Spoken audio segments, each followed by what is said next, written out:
Bueno, pues vamos a empezar esta sesión, una más. Bueno, en primer lugar quiero daros la bienvenida a todos vosotros y vosotras por estar aquí.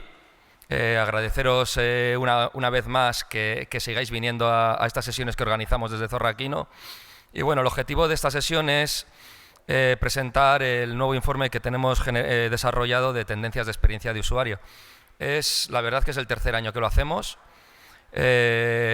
Parece que fue ayer, pero bueno, es el tercer año consecutivo que generamos este informe. El informe está compuesto por 10 tendencias que hemos elaborado. Intentaremos ser hoy breves, porque traemos solo una parte del informe, ¿vale? Luego, después de esta sesión, tendréis disponible en nuestra página web el informe completo, que esta vez pues, nos hemos superado a nosotros mismos y creo que estamos en 300 y pico páginas de informe, ¿vale? Esperemos no aburriros. Y además, agradecer no solamente a vosotros que estáis aquí, sino también quiero agradecer al equipo de Zorraquino, que sin el equipo no sería posible desarrollar este trabajo y poder estar en esta alerta de información y de conocimiento. También agradecer la participación en este informe, como en casi todos o en todos los que hacemos, de la consultora C4E, a Juan de los Ángeles y su equipo. Y bueno, y también quería hacer un matiz, porque bueno, a veces la gente se sorprende, ¿no? Porque me lo han dicho. Traemos tendencias. Las tendencias no necesariamente son ciencia ficción o estamos hablando de cosas que nos vayan a sorprender. Muchas de las tendencias que traemos son cosas que igual han estado siempre ahí presentes, o hemos sido muy conscientes que han estado, pero las traemos porque vemos que son tendencia o que van a pegar fuerte durante este año 2019, ¿vale? Bueno, también hemos hecho un experimento esta vez. También la gente siempre nos hace sugerencias de que cuando acaba la sesión les gustaría que hubiese networking y que nos quedásemos un rato, nos conociéramos, habláramos. Os invitamos a una cerveza hoy, a ver si con una cerveza de invitación, pues bueno, algunos se anima más si os quedáis después de la sesión para que podamos conocernos y podamos intercambiar opiniones o poner en común lo que hayamos visto en la sesión. No obstante, después de la presentación que vamos a hacer, sí que me gustaría, pues bueno, antes de la cerveza, generar aquí un debate o poder generar aquí una conversación entre todos nosotros, pues bueno, pues para hablar de las cosas que veremos, ¿no? Hoy estamos aquí, a mi izquierda está Ibai Raigoso.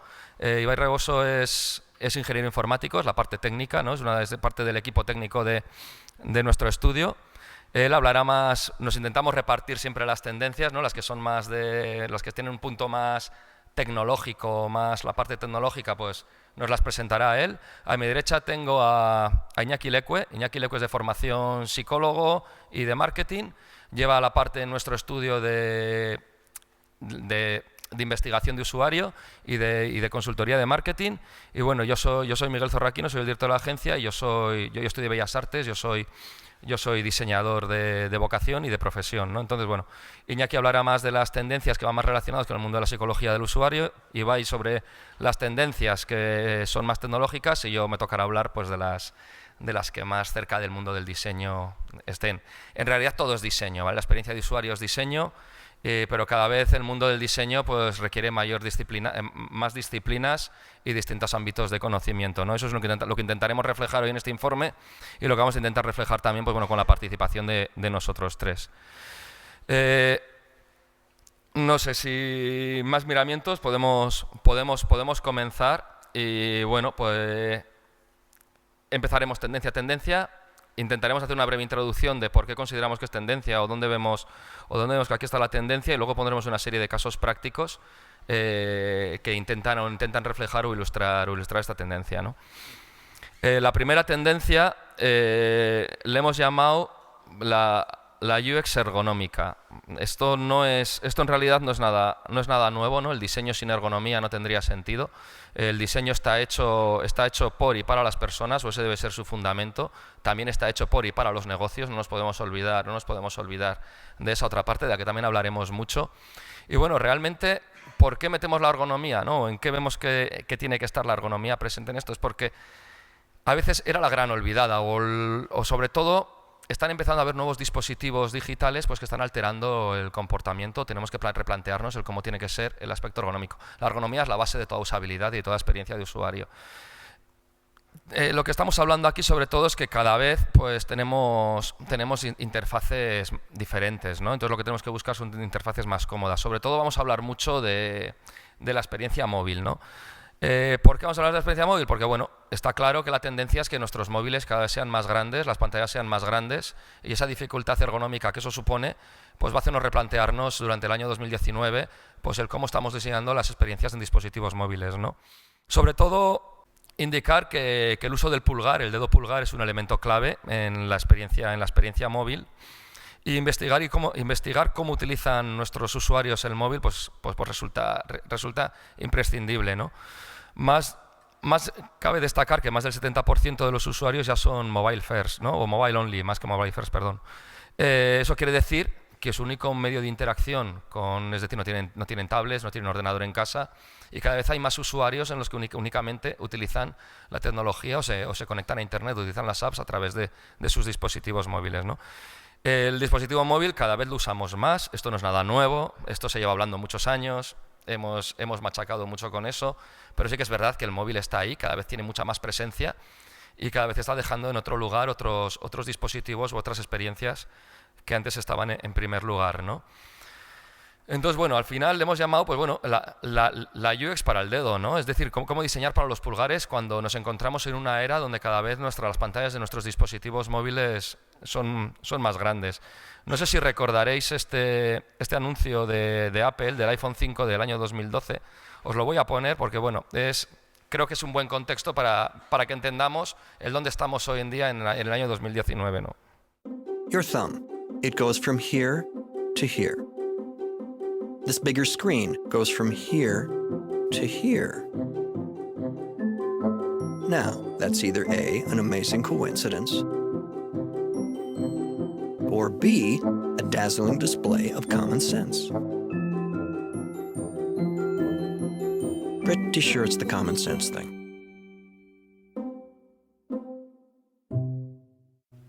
Bueno, este anuncio yo creo que salió, no sé si recuerdo bien, salió porque bueno, fue criticado Steve Jobs, bastante criticado, porque bueno, la demanda del mercado era cada vez dispositivos más grandes y Steve Jobs se negó a sacar un iPhone de pantalla superior porque decía que bueno, que no era ergonómico, ¿no? Realmente no le faltaba razón. El fundamento es básico, es decir, no es cómodo de manejar. Pero bueno, al final el mercado se interpone, los usuarios demandan pantallas más grandes y nos podemos encontrar con anuncios como este a día de hoy de Apple, ¿no? Que creo que es del mes pasado o de noviembre. Entonces, tenemos otro discurso hoy en día.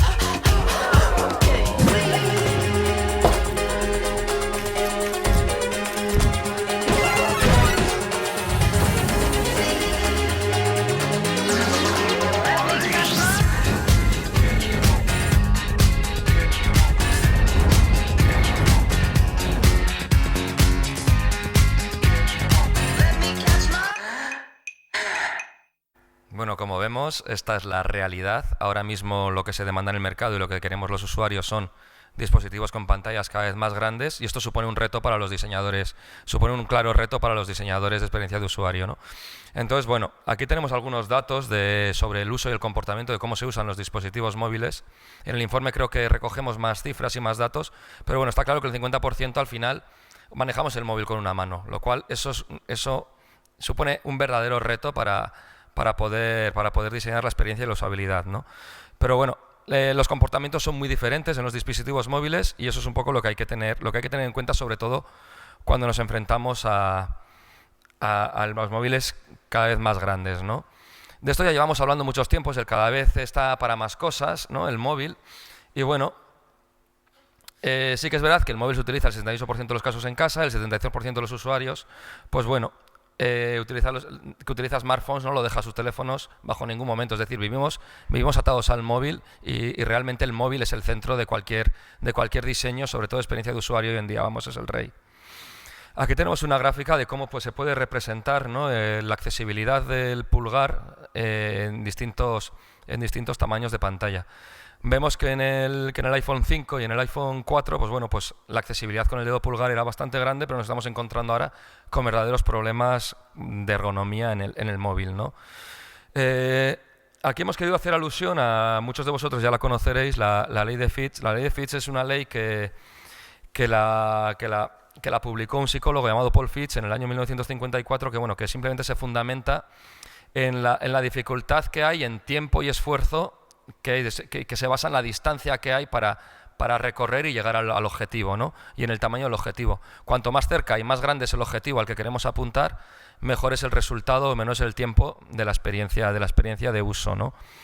Esta ley aplicada de forma muy general, aplicada a un dispositivo móvil, pues la podemos ver representada en esta pantalla y, bueno, vemos que las zonas precisas, como hemos visto en la imagen anterior, pues son el centro del móvil, y las zonas menos precisas son los bordes y las esquinas de los dispositivos, ¿no?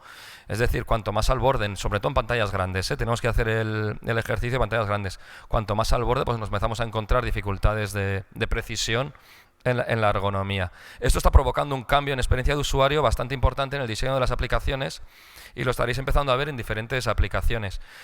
En la ergonomía puntualizamos, porque no solo es importante el dónde están ubicadas en cuanto a ergonomía, sino también es importante la lectura del usuario. Eso también es parte de la ergonomía, ¿no? Cómo procesa y cómo lee un usuario una pantalla y en qué orden escanea la información que recibe a través del dispositivo. Las zonas principales siguen estando en el centro de la pantalla. Las zonas secundarias de segundo nivel se quedan recogidas en la parte inferior, más cercana al pulgar. Y las zonas terciarias se suelen quedar en las zonas superiores, esquinadas, y sobre todo en funciones ya en menús desplegables y demás, ¿no? Aquí tenemos una cita, ¿no? De esto ya hemos hablando mucho tiempo. No sé si en el primer informe de experiencia de usuario hablábamos de que había que diseñar primero para el móvil. Seguimos en la misma onda, ¿no?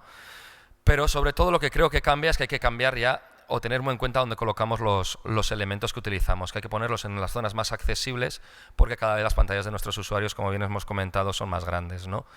Aquí hemos puesto un ejemplo, no sé si en el informe hay algún ejemplo más, de cómo podría ser un ejemplo de diseño, estos lift, adaptado al pulgar. Como veis, toda la interacción pues, se encuentra ya en la parte inferior del móvil, dejando de ser en segundo plano pues, las dos esquinas superiores, ¿no? para usos de tercer nivel.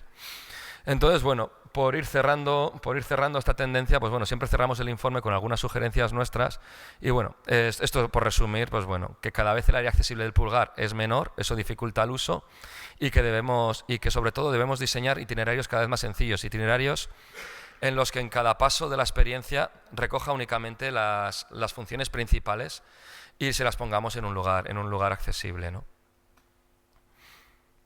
Voy a dar paso a Ibai con la tendencia siguiente. Hola, buenas tardes. Yo os voy a hablar ahora de los procesos autómatas y cómo influyen en la experiencia de usuario. Los procesos autómatas es, al fin y al cabo, un poco la base de la informática, ¿no? Que no deja de ser la información de manera automática. Aquí vamos a hablar bastante de inteligencia artificial y cómo nos puede ayudar en todo este proceso, ¿vale? En este punto, una inteligencia artificial lo que va a hacer no es un resultado final de una tarea, de un trabajo, sino que nos va a dar un punto de partida un poco más avanzado, para el cual nosotros vamos a poder aprovechar nuestro tiempo de manera más óptima. Por tanto, esto nos ayuda a que, como pone aquí, el 20% de las labores que pueden ser automatizadas, ¿vale? Para que ese tiempo lo dediquemos a poner más el mimo donde debemos ponerlo, a lo cual nos va a ayudar, utilizando el mismo tiempo, a llegar a un producto más fino, más humano y con el que nos sintamos todos más cómodos. Esta es una de las posibles herramientas. Adobe Sensei, os voy a poner un vídeo, pero básicamente lo que hace es ayudarnos con todo el tema de edición, sin que tengamos que hacer una tarea muy minuciosa, sino que ciertas tareas las va a entender solo por concepto. Quiero hacer esto y nos va a ayudar a hacerlo. Adobe Sensei is an AI and machine learning platform that deeply understands how our users work and delivers a lot of simple workflows that makes that magical moment happen in any of our applications. Flip it sideways. What makes Sensei so unique is Adobe is the only company in the industry that can marry art of content and creative expression and science of data at massive scale. The key areas that we focus on are content intelligence, computational creativity, and then the experience, which is around understanding events related to how content is delivered. If I can go all the way from how I create content in the creative tools and then have ability to personalize it at scale through Adobe Experience Cloud, then have the ability to measure it through analytics and feed the measurement back into the creative workflow saying, hey, these designs work better. That actually is the holy grail in what customers tell us they want. Adobe Sensei really represents the next major productivity breakthrough. Este tipo de herramientas tiene que quedar claro que sin una labor humana de un diseñador detrás no son nada, no sirven para nada, pero nos comprenden mucho mejor que hace unos años. Hace unos años hacer este tipo de cosas podía ser una tarea muchísimo más laboriosa de lo que es hoy en día gracias a este tipo de inteligencias artificiales que al final nos ayudan a hacer las cosas de manera más efectiva. Otro posible ejemplo es Netflix. Lo que estáis viendo aquí son traducciones automáticas hechas a través de una IA. Más que las traducciones igual es el tema de cómo componer los carteles para diferentes países en función de la traducción de una serie. En este caso Orange is the New Black, sobre todo en países asiáticos que son los que más van a tener una escritura diferente. Esto es algo muy interesante que sacó Airbnb, bueno, que está al menos en proceso, lo iban presentando un tiempo, y la idea de esto es que a través de dibujos hechos a mano, este sistema pueda reconocer los patrones, reconocer qué es lo que estás dibujando ahí y automáticamente montártelo. O sea, no diseñar ni con Photoshop, ni con Sketch, ni con ninguna otra herramienta digital, sino directamente a través de bocetos que dibujes a mano. Esta herramienta los interpreta, sabe que es un bloque, un formulario, una imagen y a través de un sistema de diseño lo dibuja como tiene que estar, de manera que tenga sentido en un entorno digital. Esto es un ejemplo de cómo se verían ciertas de estas cosas. Y aquí tenemos el autodraw de Google. Os voy a poner también un vídeo para que veáis cómo funciona. La idea es que también dibujos que estemos haciendo, en este caso no en papel, pero sí un poquito a mano, pueda reconocerlos y darnos sugerencias respecto a cómo proceder con ello. Think about all the stuff you can do on your phone. You can get directions, translate stuff, make movies, you can check your pulse, start your car, see Earth from outer space, power a satellite. No, really, your phone has enough power to put a man on the moon. Now, use your phone to draw a moon. Exactly. Your phone can help you do anything fast, it just can't help you draw something simple fast. Think about it. If you're not a designer and you want to make a quick party flyer, where do you even go for that? You'd probably have to download some app or buy a design program. So a few of us at Google created AutoDraw. It's a drawing tool for the rest of us. AutoDraw pairs the magic of machine learning with drawings from talented artists to help you draw stuff fast. Say you want to make your friend a poster for her birthday. You'd go to the AutoDraw site from your phone or computer, and you'd start doodling something that sort of looks like a cake. The AutoDraw suggestion tool then guesses your doodle, and you pick a cake you like. And you can do this with all kinds of drawings. Flowers, dolphins, socks, furniture for a new living room layout, a bike for an event poster, a giraffe on a house in the sky for no good reason. You could make a coloring book. And your aunt can sketch out her weird dreams. You can also draw without the help of the AutoDraw suggestion tool, so you can doodle in meetings, play tic-tac-toe, sketch a stranger at a bus stop, yada yada yada. With AutoDraw, there's nothing to download, nothing to buy, and it works anywhere. It works on your phone, your computer, your old laptop, your new laptop, dusty desktops, and fancy tablets. So no matter who you are or where you are, with AutoDraw you can draw anything fast. AutoDraw, fast drawing for everyone.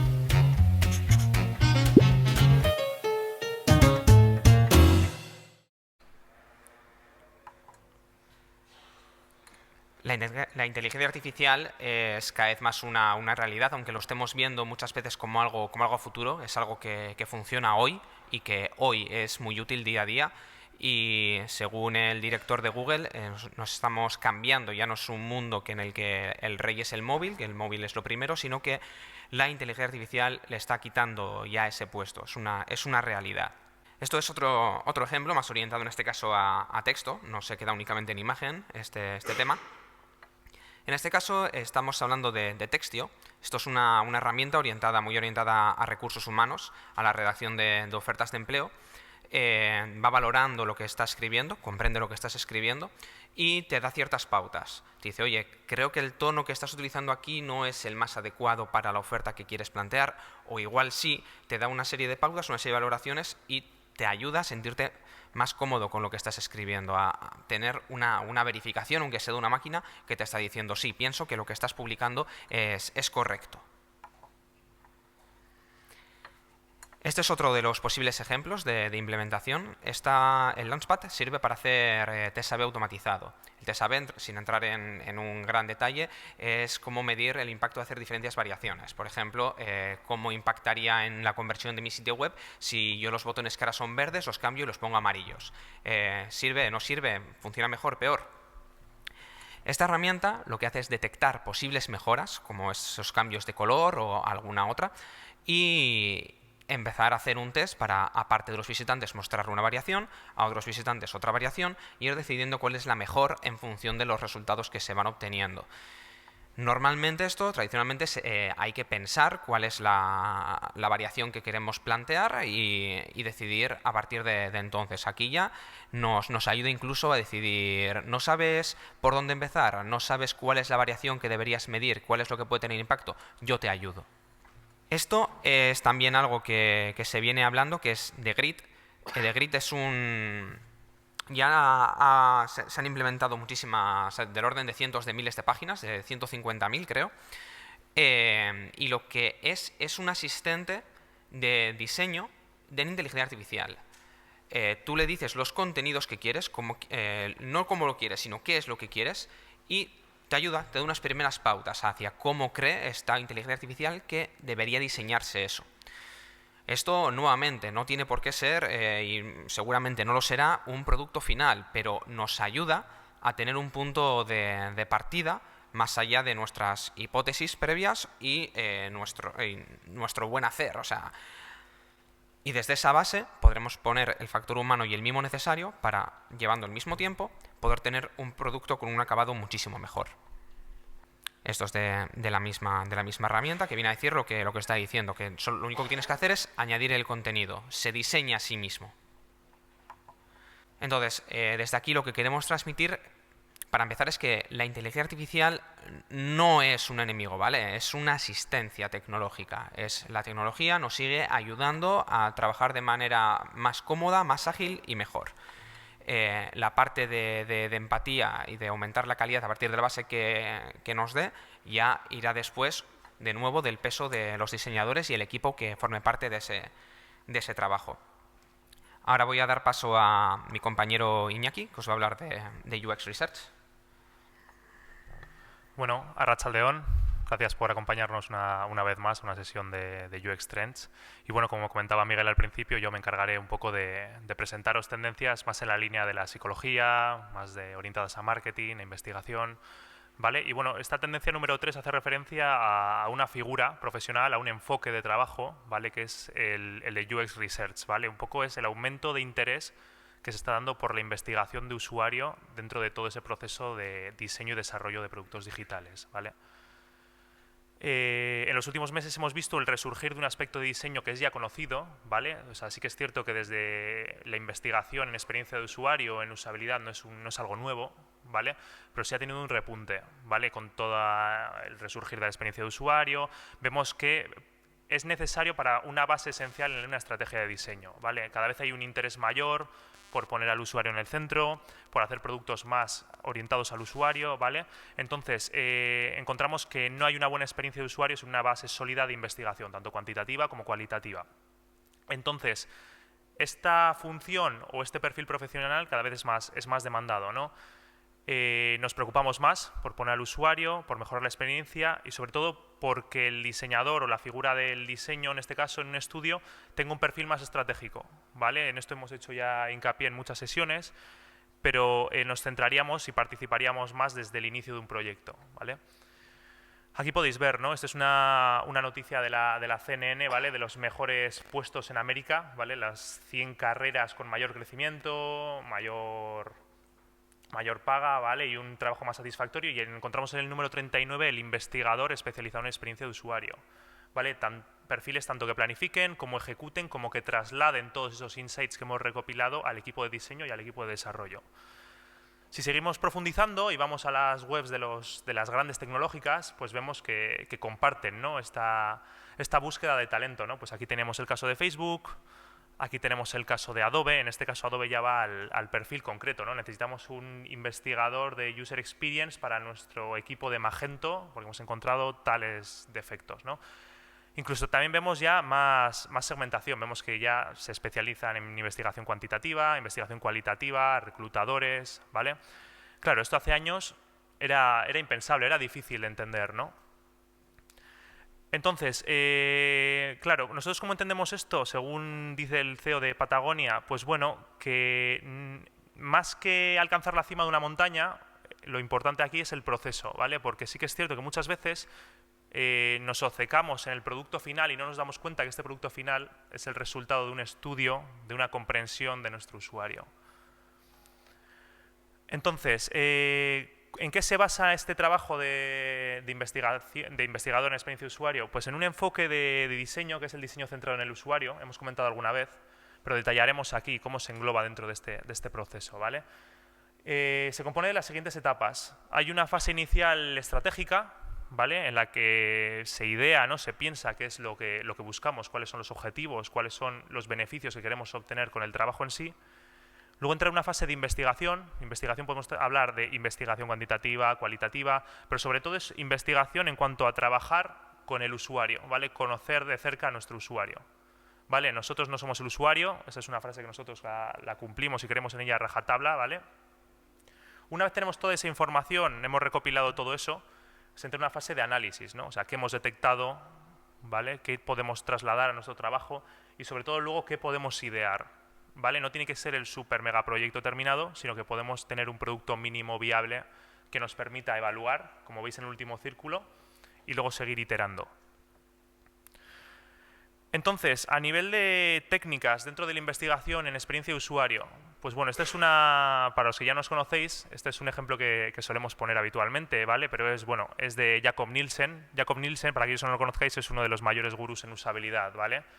Tiene su propia consultora con Donald Norman, ¿vale? Que es Nielsen Norman Group. Entonces, él, bueno, en base a estos principios que comentaba él, ¿vale? Que son los principios de usabilidad heurísticos de Jakob Nielsen, se han continuado desarrollando y a día de hoy hay muchos checklists, ¿vale? Para ver si un producto digital cumple desde el punto de vista del usuario. Aquí veis los 6 principios, entonces, bueno, estos se desglosarían más y al final se analiza, ¿no? Pues si el sistema permite la visibilidad del estado por el usuario, si tiene similitudes entre el sistema y el mundo real, con un lenguaje que se entienda, o permite una navegación controlada y con libertad por parte del usuario, ¿vale? Hay una serie de afirmaciones que cuando tú las lees dices, uff, esto tiene sentido común, pero hasta que no las ves aplicadas te das cuenta que por lo general muchas de ellas no se cumplen. Otra técnica, ¿vale? No tan conocida, pero muy interesante también, sobre todo de empatizar, de acercarnos al usuario, es la técnica denominada Jobs to be done, ¿vale? Viene de un libro del año 2016 de Anthony Ulvik y sobre todo lo que nos responde este libro es a entender cuáles son las motivaciones del usuario en cada momento, en cada contexto del uso, para generar productos digitales. No creo el producto y luego me lo pregunto, sino que primero me hago las preguntas y las intento resolver con lo que voy a crear. Vale, os hemos puesto un ejemplo, ¿vale? Este es un estudio del caso de Stacy Wang. Stacy Wang es una diseñadora de producto digital que trabaja en Fitbit, ¿vale? Fitbit es una empresa que hace smartwatches, pulseras de actividad, y la verdad es que ilustra muy bien técnicas en un estudio de investigación con el usuario, ¿vale? En este primer ejemplo aquí podéis ver una herramienta que se denomina Personas, ¿vale? Personas es una representación gráfica explicativa de nuestros usuarios qué comportamientos tiene, cuáles son sus necesidades, cuáles son sus metas, ¿vale? Hasta tal punto de precisión en la que nos ponemos en mente cuál es la foto de nuestro usuario y cómo se llama, ¿vale? Nos ayuda a acercarnos a él. Una vez conocemos al usuario, entra en juego la técnica que os he dicho, ¿vale? La de Jobs to be done, que no dejan de ser afirmaciones que el usuario nos transmite y en la que nosotros indicamos en qué situación el usuario tiene qué motivación y cuál es el resultado que quiere obtener. En el caso de Fitbit, como podéis ver arriba, ¿no? Pues, por ejemplo, un usuario comentaba, cuando yo encuentro a muchos de mis amigos utilizando Fitbit cuando van al gimnasio, esa es la situación, yo me quiero unir a ellos, ¿vale? Unirme a ellos es la motivación. Por lo que yo también busco gastar mi tiempo con ellos y sentirme conectado a través de los mismos intereses. Vale, esta es la motivación de usuario cuando ve a otro usuario utilizando Fitbit. Por tanto, ¿cuáles son las facilidades que esta marca debe transmitir a este usuario en este contexto? Claro, todas estas inquietudes, todas estas situaciones se plasman en el producto digital, ¿vale? Se prueban con el usuario y se sacan los denominados pain points, que no dejan de ser los puntos de fricción, las dificultades que tiene nuestro producto, ¿vale? Muchas veces lo primero que nos dicen es, esto no funciona, ¿vale? ¿Pero por qué no funciona? O sea, ¿qué puntos hemos detectado que no funcionen? Entonces, una vez hemos detectado estos puntos de fricción, se hace una versión experimental, lo que os hemos comentado antes, un producto mínimo viable, ¿vale? Y se compara el antes y el después, ¿vale? Muchos me preguntaréis, ¿cuál es la mejor manera de comprobar esto sin gastar muchísimo en producción, lanzar algo al mercado, arriesgarme? Pues bueno, esta es otra técnica que ha tenido un auge importante, ¿no? Que es las técnicas que son las pruebas de usabilidad. Vale, pruebas de usabilidad provienen de las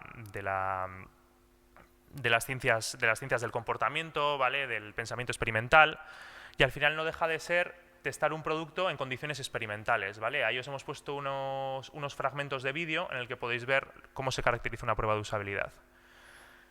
¿Qué vemos en común? Pues bueno, hay un usuario tipo, vemos un evaluador que le transmite tareas que tiene que realizar al usuario en un entorno experimental, ¿vale? No en medio de la calle, no en casa de un amigo, ¿vale? Un entorno que pueda estar experimentado. Y ese evaluador va haciendo tareas. Por ejemplo, regístrate en la app, suscríbete, navega por este producto, intenta comprar un producto, ¿vale? Y mientras vemos que también hay otros, a su vez, hay otros observadores, ¿vale? Que pueden estar detrás de un espejo unidireccional, pueden estar escuchándonos en la sala contigua.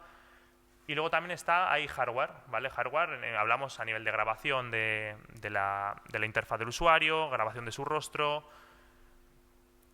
¿vale? Entonces, claro, me preguntaréis muchos de vosotros, ¿hay que llegar a este nivel para poder testar un producto digital? Pues bueno, esto es la perspectiva ideal, ¿vale? Pero como bien comenta Martin Bellam, también existen lo que se llama test de usabilidad más de guerrilla, más de andar por casa, ¿no? Que no deja de ser, aquí comenta él, ¿no? El arte de sentarte con gentes en un café o en un bar, en un espacio público, y pedirles que prueben tu producto mientras les grabas, ¿vale? Al final no está en las mismas condiciones experimentales, pero lo que busca de esta manera es que nos pongamos en la perspectiva de que todo lo que diseñemos tiene que estar centrado en el usuario y en la tarea que va a realizar. Entonces, ¿qué es lo que sugerimos en relación con esta tendencia? Pues que la fase de investigación por fin se consolida como un proceso necesario, sobre todo en productos digitales ya asentados en los que se busca calidad. Vemos una apuesta de valor por la metodología, por la capacidad estratégica humana, ¿vale? Es cierto que en un mundo en el que cada vez las herramientas tecnológicas y las herramientas de diseño cada vez están más avanzadas, cada vez hay procesos más automatizados, como comentaba Ibai, sí que hay una necesidad también de la metodología, ¿vale? De hacer trabajos más rigurosos. Y sobre todo la investigación como base y cimiento de desarrollo de una estrategia de diseño y de aportar información valiosa, ¿vale? Centrar el tiro. Bueno, tendencia 4. A ver cómo vamos de tiempo. Vamos a ver si nos matamos. Bueno, a esta tendencia la hemos llamado buttonless porque sí que nos encontramos en un mundo cada vez donde la interacción, le hemos llamado así, la interacción va más allá del cursor y el dedo, ¿no? Es decir, existen otras formas de interacción que van más allá de pantallas táctiles o de ordenadores de escritorio de sobremesa, ¿no? Cada vez hay más formas de interactuar, ¿no? Y cada vez son más presentes. De lo que más oí hablar en este mundo es de la interacción por voz, De eso vamos a hablar ahora mucho en esta tendencia, pero también vamos a hablar de otro tipo de interacciones. Al fin y al cabo, la experiencia de usuario es la relación que tenemos, el diseño de la relación que tenemos entre máquina y ser humano, ¿no? Entonces, pues bueno, aquí en años venideros los diseñadores de experiencia de usuario pues vamos a tener nuevos retos porque hay nuevas tecnologías, hay nuevas adopciones de tecnologías por parte de los usuarios y nos enfrentamos a nuevas formas de interactuar, ¿no? Realmente son nuevos desafíos porque son nuevos lenguajes de comunicación y en los que tenemos que estar. Quizá ya el diseño deja de ser una cosa visual y empieza a ser una cosa más de ideación o de concepto, ¿no? Principalmente nos vamos a basar en distintos principios, ¿no? En la voz, en la imagen, en los gestos, porque ahí creemos que está el futuro. Al final, ahí que quitamos fricciones y sobre todo también decir que mucha gente dice que la voz es el futuro y que va a sustituir el ratón y el dedo, pero yo creo que no va a ser así, ¿no? Creo que simplemente se va a adoptar como un medio de interacción más, a sumar, como cuando dijeron ha llegado internet y va a matar la radio, o pues no deja de ser no va a dejar de ser una forma más en la que seguramente lo adoptemos de forma mucho más natural en determinados entornos que en otros, ¿no? Esta es la moda, este ha sido el regalo de las Navidades, ¿no? De 2018. Todo el mundo, no sé cuántos de vosotros, yo todavía no, pero no sé cuántos de vosotros tendréis ya un cacharro de estos de interacción por voz. Pero bueno, esta es la realidad. Cada vez la venta de estos dispositivos está creciendo y el uso de estos dispositivos también. Sí que es verdad que no está creciendo de la misma manera según la generación. Igual por eso no me lo he comprado, porque no estoy en la línea morada. Pero sí que es verdad que conforme más joven es el usuario, más adopción tiene por este tipo de interacción por voz, ¿no? Sobre todo los que más utilizan la voz pues son los millennials. No podíamos dejar de hablar de ellos. Y las mujeres de la generación X, ¿no? Con niños, curioso. Sí que es verdad que la interacción de voz, hemos sacado una serie de datos de investigación de Google, ¿no? Donde se refleja que el 72% de las personas que lo usan ya de forma... enseguida se adopta como parte de la rutina, ¿no? Enseguida resulta cómodo. Sí que es verdad que su uso no se utiliza en todas partes y al fin y al cabo el uso pues son espacios cada vez más adecuados, ¿no? ¿Cuáles son esos espacios donde la interacción por voz tiene? Pues en aquellos donde yo, aparte de estar interactuando con la tecnología, requiero hacer otras cosas, como puede ser en la cocina. Pues mira, un asistente de voz me puede estar ayudando a cocinar porque necesito no perder la distracción, ¿no? O en aquellos sitios donde quizá tener acceso a un teclado o a un ratón o a un mando me sea difícil, como podría ser mientras conduzco el coche, o podría ser en el salón de mi casa tirado en el sofá. Resulta ahí en esos entornos donde son privados, además, da la casualidad que casi siempre son entornos privados, porque la voz, pues quieras o no, tiene un nivel de no sé cómo decirlo, ¿no? Tiene un nivel de ocupación en el espacio bastante importante, con lo cual sí que se está empezando a adoptar en entornos privados, ¿no? Y sí que tiene un aspecto que yo creo que es el más importante o el más relevante, que es que la interacción para el 41% de las personas pues resulta muchísimo más humana, ¿no? Es decir, el 41% de la gente dice que hablar con un asistente de estos pues es muy cercano a estar hablando con un amigo o con otra persona, ¿no? Lo cual humaniza muchísimo y acerca muchísimo de una forma muy natural y muy humana la tecnología a los usuarios, ¿no? Para empezar y por poner en contexto, no podíamos dejar de hablar de Google Assistant, ¿no? Donde, bueno, cada vez tiene esta tecnología mejor desarrollada y el diseño también de la experiencia cada vez es muchísimo más pulida, y desde luego aquí es donde están poniendo todas las fuerzas las grandes tecnológicas. No sé, creo que tengo un vídeo a continuación comercial, no tengo nada con ellos, pero bueno, creo que pone bien en contexto de lo que estamos hablando.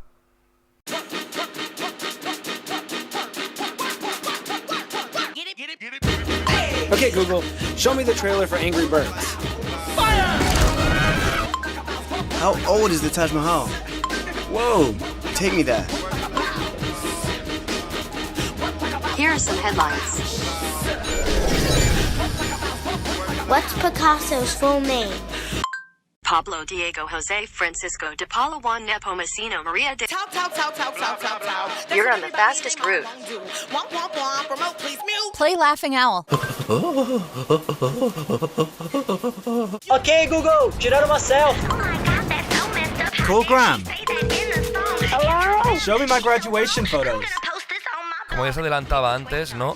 Un sitio donde realmente está cuajando de forma radical es en las televisiones. Hoy en día ya cualquier televisión, con el cambio de la televisión, que televisión a la carta y las nuevas televisiones inteligentes y los nuevos dispositivos de televisión, pues lógicamente es cuando más sentido está cobrando es el uso de la voz, ¿no? Porque resulta muchísimo más cómodo el uso de la voz para hacer una búsqueda que para que utilizar cualquier tipo de teclado o mando que dificulta, ¿no? Entonces, pues bueno, lo que os comentaba, en el hogar, en la cocina, en el coche, son los lugares donde van a estar, ¿no? Y bueno, y sí que es verdad que estos dispositivos ya traen el reconocimiento de voz y la experiencia de voz muy integrada. De hecho, se fundamentan principalmente en que cada vez la voz empieza a sustituir cualquier otro tipo de interacción, como puede ser por flechas en el mando, por cursores y demás, ¿no? El cofundador de Siri dice que dentro de poco los asistentes de voz serán más importantes que los smartphones. No es aventurarse demasiado, ¿no? Porque no solo nos gusta consultar cosas, entiendo yo, y a mí estoy yendo tampoco pero sí que es verdad que van a coger gran peso los asistentes de voz. Nos gustan nuestras cosas, nos gusta consumir imagen, nos gusta consumir vídeo, nos gusta leer. Eso no podemos olvidar, nada va a sustituir otra cosa, sino va a ser un complemento, una nueva forma de hacer otras cosas de forma diferente, ¿no? Aparte de la voz, empiezan a existir otro tipo de tecnologías. Este es un proyecto que ya tiene sus años, Google Solid, muchos de vosotros ya habréis oído hablar de él. Es un proyecto de 2015, pero bueno, sí que es verdad que ahora ha conseguido la aprobación de Estados Unidos para su puesta en marcha. Solid no deja de ser un sensor que mide por ondas la interacción mediante un radar de nuestros gestos, ¿no? Entonces, bueno, cada vez es un chip más pequeño, pero bueno, ya habéis visto algunos ejemplos, ¿no? Lo que se está trabajando, que viene a ser, pues, cómo podemos interactuar a través de otros gestos o de cosas que ya no requieran ni el uso de la voz, ni ratón, ni teclado.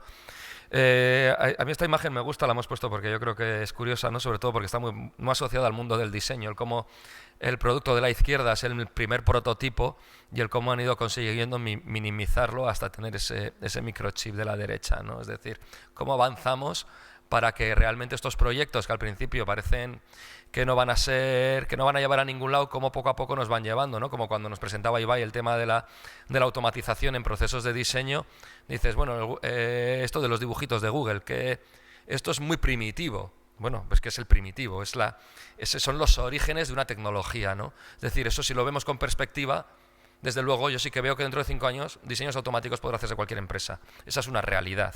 ¿Es una amenaza para los diseñadores? Sí. ¿Es una oportunidad? Pues también deberá de serlo, ¿no? Entonces, bueno, la tecnología avanza muy rápido, ¿no? Ya es la ley de Moore en cómo es exponencial esta subida y vamos a empezar a ver muchas cosas de este tipo, ¿no?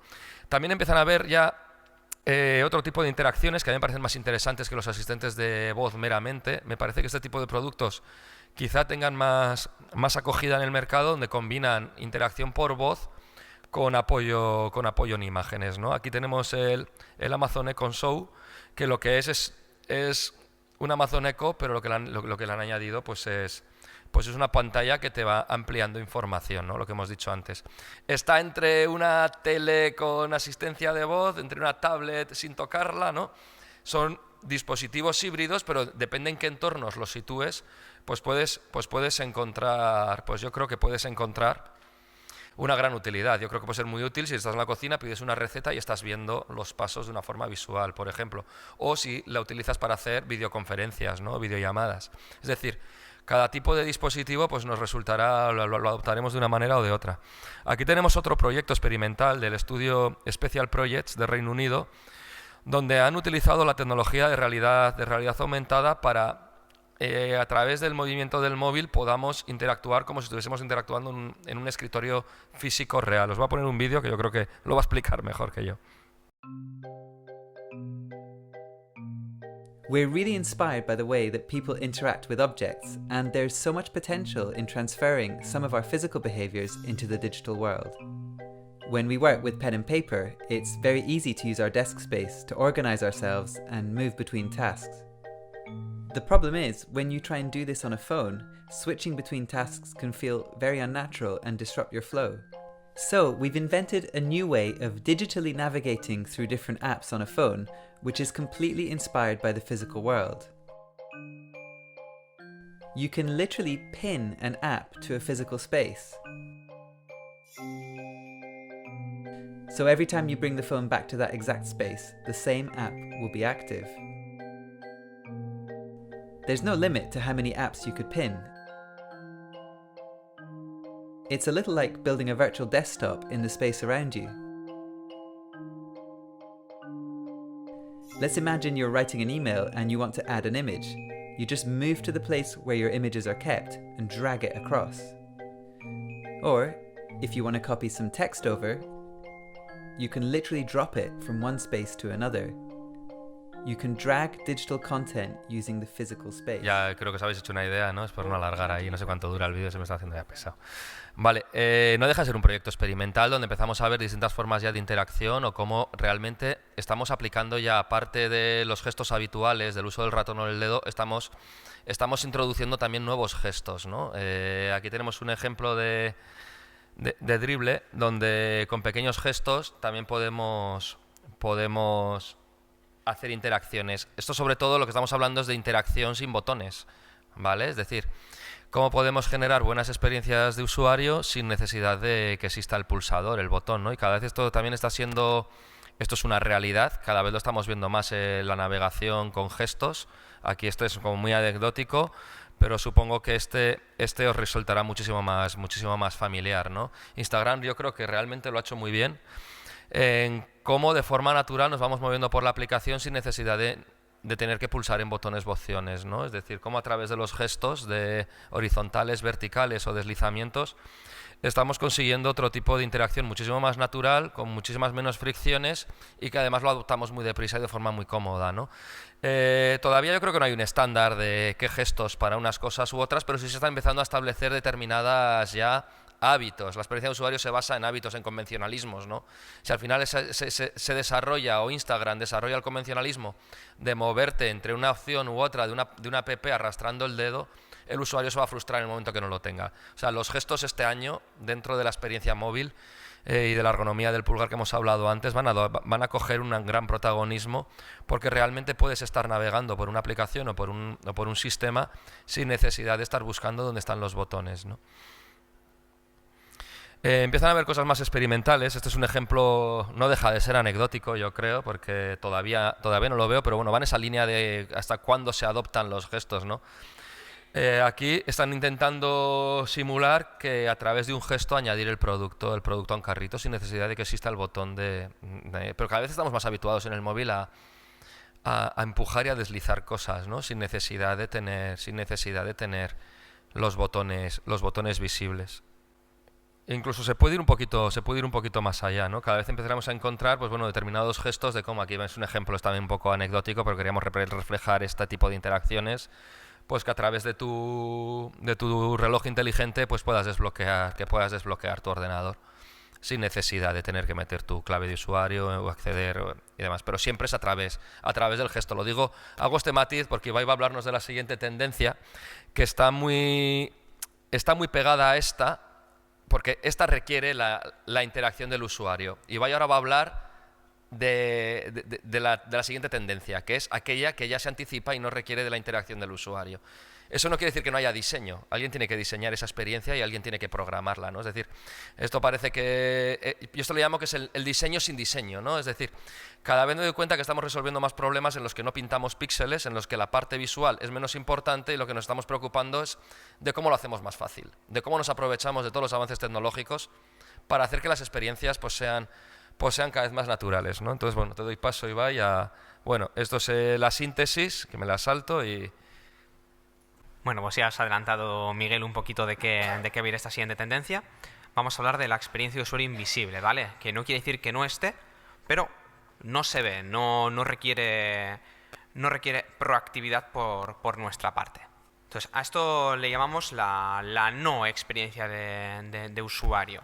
O sea, esto no quiere decir que no haya un trabajo detrás. Probablemente en una parte de backend, en una parte de desarrollo y en una parte del diseño de la experiencia va a haber un trabajo todavía mayor.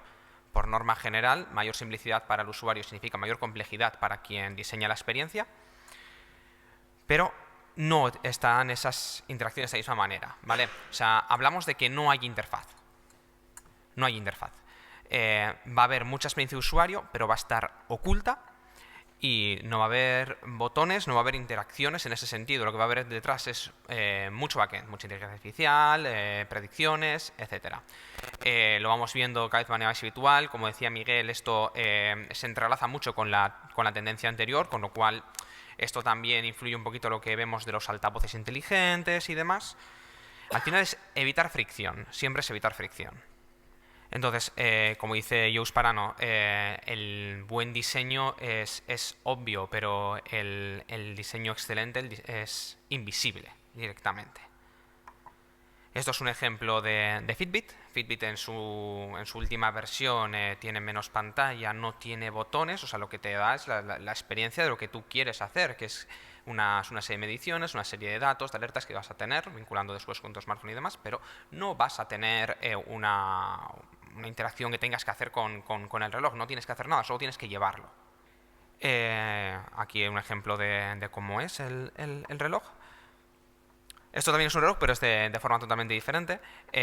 Domino's Pizza ha sacado diseñado una experiencia que consiste en que te la puedas llevar a cualquier parte, ¿vale? O sea, la idea suya es que puedas pedir una pizza sin fricción. O sea, lo quieres pedir desde un altavoz inteligente, adelante, desde un reloj, desde el smartphone, desde el ordenador, desde donde tú quieras. La idea es que no haya fricción y puedas hacerlo de la manera más natural posible para ti. Esto es una frase que dicen ahora desde Domino's. Ya no quieren ser una empresa de pizzas que vende online, sino lo contrario. Ellos lo que hacen principalmente es vender online, son un comercio online. Y casualmente pues venden pizzas. Esto es ya el sumum de pedir una pizza rápidamente, es algo que también ha sacado Domino's, y es abrir una app que tú ya tienes configurada con tus favoritos y tú la abres, puedes ponerle más seguridad de por medio para que no pidas sin querer, pero tú la abres y en 10 segundos tienes pedida la pizza que tú quieres. No tienes que hacer nada, solo abrir la aplicación. Como digo, tiene sistemas de seguridad para que no lo hagas sin querer, pero es el sumum de la comodidad de no tener que hacer nada. Esto se ve también mucho, esto es uno de los supermercados 7-Eleven en Tokio, de pagar con tu cara, de no tener que meter datos, tarjetas, sacar algo de la cartera. Esto no tiene una interfaz detrás que no tienes que hacer nada, pero es que mejora muchísimo la experiencia. Lo único que tienes que hacer es estar ahí, llevar tu cara, eso no se te va a olvidar.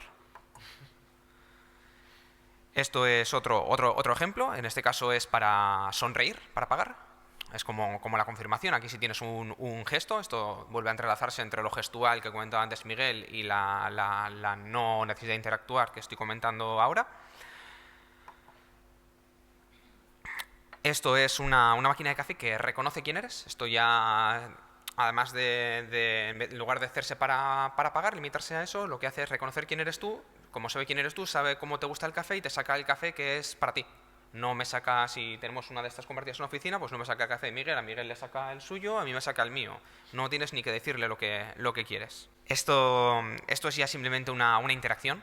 Esto es una gamificación más que nada, y lo que hace es que cuando tú recicles algo, te empatiza contigo, te guiña un ojito, te sonríe, hace más amigable que hagas ciertas interacciones. Volvemos a hablar del reconocimiento facial, en este caso pues para desbloquear incluso puertas, la puerta de tu casa que se abra a determinadas personas. Seguimos hablando de no tener que hacer nada, simplemente llevar tu cara y con eso ya tienes la experiencia garantizada. El BVA también se está sumando a esta tendencia de pagar con con tu cara, al final es simplificar e invisibilizar el proceso. Lo mismo que hemos estado viendo un poquito con lo demás. Se eliminan gestiones, esperas, no tienes que preocuparte por si no tienes una contraseña.